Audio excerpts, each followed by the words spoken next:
Yeah. Activate.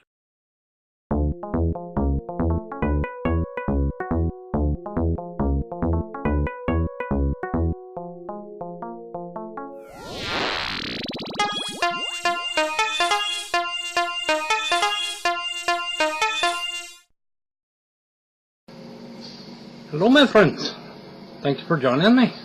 Today we're going to go on a journey, an adventure, and it's all going to happen right here. That's right, we're going to use our imaginations. An imagination can be a great and wondrous thing if you know how to use it. Many people think that you got to be a child to use your imagination, but I'll tell you what, you ain't got to be a child to use this right here.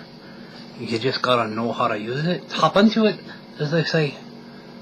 As an adult, you tend to lose that ability, but I tell you, it's not impossible to do. There are lots of things you can do to tap into that imagination. Simple things you can use, such as popsicle sticks. Even blocks like these. Simple toys, like Captain America. He can be fighting alongside him.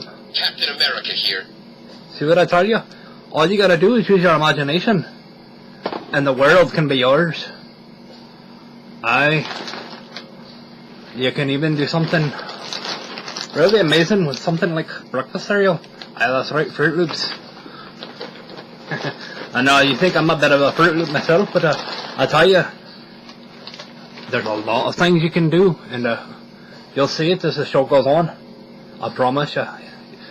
You'll be quite amazed. So make sure you'll stick around, and we'll have a lot of fun.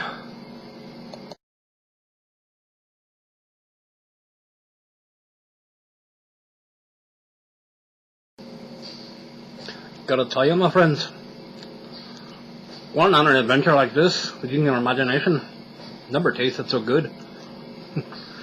A little bit fruity, but I gotta tell you, it's rather good. Now, as we were talking about, the imagination is a marvelous thing. So let's check it out, see what I've done here. All those little toys and gadgets I was playing with. Let's take a look and see what we've got here. We've created our own little world here. We've got our own little starship going with a volcano in the back. A little sand dune there with a dragon right there in front. You could create your own little play, your own little scene going on. Make your own little movie. The only thing that's limiting you really is your own imagination. You can be very creative.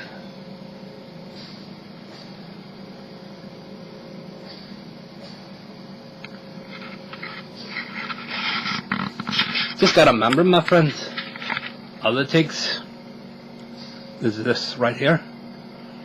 You gotta know what to do with it. You gotta unlock it, as they say. The best thing you can do for that is to watch little children. Watch them playing.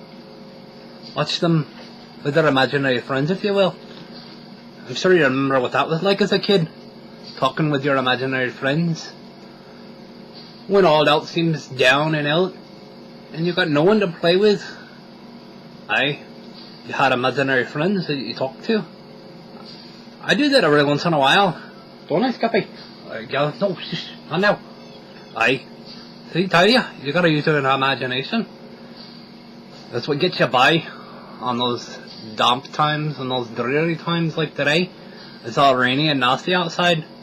But I tell you, even outside you can use your imagination and come up with some pretty cool things. It's a lot of fun if you know what you're doing. Now, boys and girls, we're going to go outside and brave the big bad cold winter nature and see if we can use the imaginations out there where it's all nasty and cold. Let's go have a look, shall we?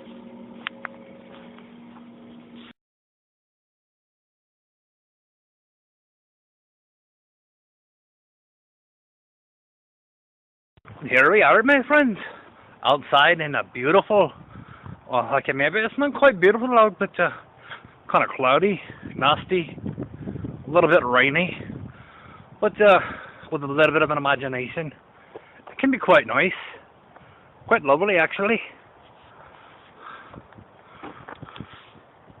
I guess I got my thumb in the way there a little bit.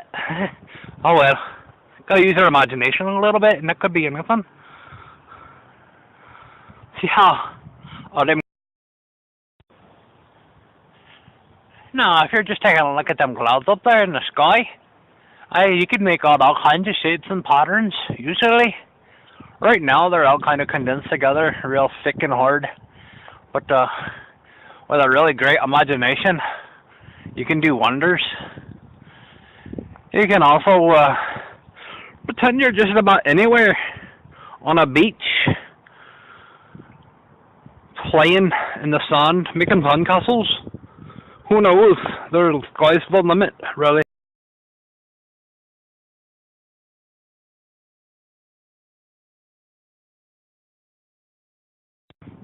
Now, I gotta tell you, my friends, if your imagination's really good, you could pretend you're even climbing Mount Everest, getting high up in the sky, or out you see, or treetops, and clouds, and a whole lot of snow and cold. If that's the sort of thing that gets to you, if that's the sort of thing you really like, you could be skydiving, going all over the sky and falling. Pretty cool if you ask me. Well, my friends, I tell you, it's a really cold, boring day. You can just kind of sit back, relax, use your imagination. You can warm yourself right up, thinking it's a nice sunny day, full of birds singing, butterflies flying, and just have yourself a grand old time.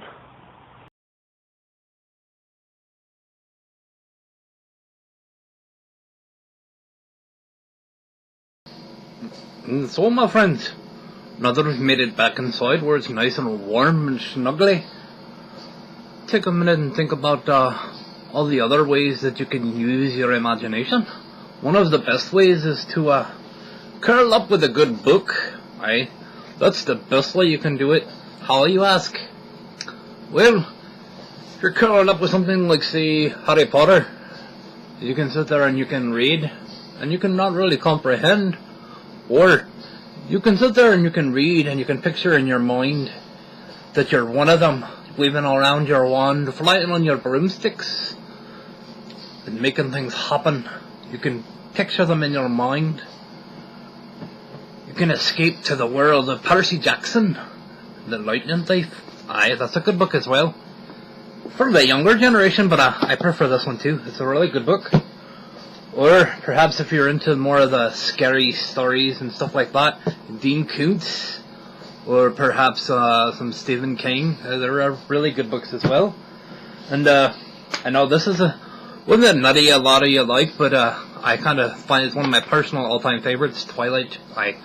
It's the sparkly little vampires and all that kind of stuff that not a lot of you get into, but it's a really amazing book once you get into it. And then, of course, there's another one of my favorites. It's the Aragon series, about a dragon and his riders. Really, really awesome books. There's many different forms of books that you can read. You can read, of course, all the books like that. Or my personal favorite, a Kindle. You can hold tons and tons and tons of books on one little thing like that. Pretty amazing. I've also just recently read a book on this tiny little thing on my phone. Aye, that's right. Read The Hunger Games. Probably one of the best books you'll ever read. Although, you've definitely got to get all three of them, because the end of the first one just kind of leaves you rotting for more. Aye, and if you take a look up above me there, I just got quite an extensive collection of books to kind of let my imagination run wild with me. It's a lot of fun, and you can go on quite a few adventures with a lot of different friends right up here, if you know how to use it.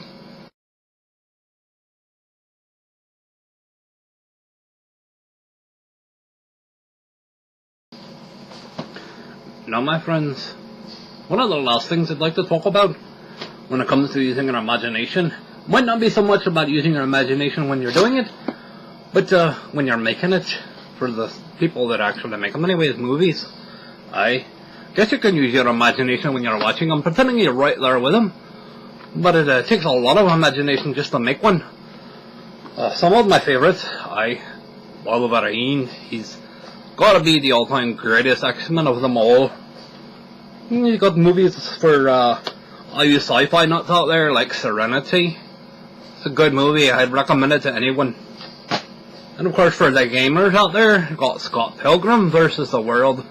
Great movie. And of course, there's also I, Robot, Will Smith, another good one. And then of course, for all you Western nuts out there, Young Guns. Aye, that's right. Excellent movie. And then of course, this is a sort of a romance, sci-fi kind of thing, Stardust. I'd recommend it. It's got Claire Danes, Robert De Niro. Really good movie. Well, my friends, I guess that's all for today, so I guess we're just gonna have to keep going out there and using your noggins, playing with your imaginary friends, and use your imaginations. So until next time, au revoir.